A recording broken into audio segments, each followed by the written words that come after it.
ka kan kha in suba ka he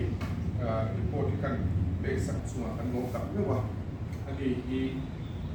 kan shooting lama hi ani he bi pui le he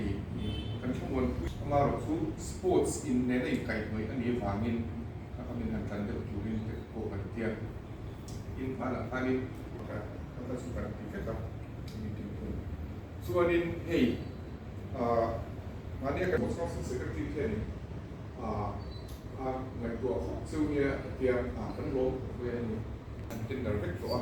chúng ta cho đến shooting range để mình lâu đã sắc khắp mê thì hello mấy cái đi tan cho đến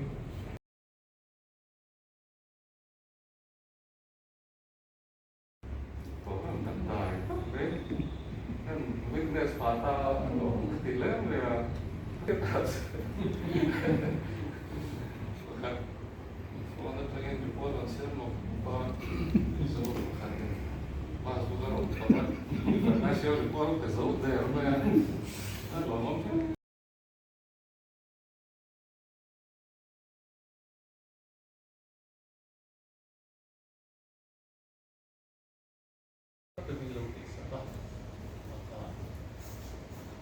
điểm mà ăn bạn đi thì đủ sẵn là mấy lần đi từng ngày cái này ăn xong xuân xuân thấy đơn chủ nặng nó bạn là số siêu xuân bạn bạn ở nhà đơn của nhà bạn tập đơn số này xuân nặng nắp cả là cái gì mà bạn đơn vượt thế nào tập đơn tin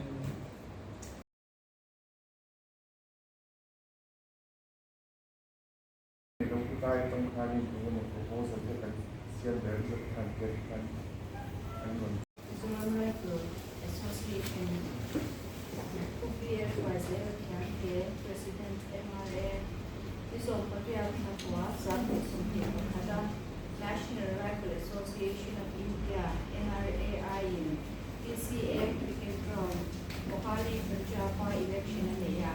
NRAI governing body member Atal Santililo Tari Ini Mizoram Rifle Association Chuan kan lo tin kan chuan pakisat chani Mizoram thalai silai ka mi tin sol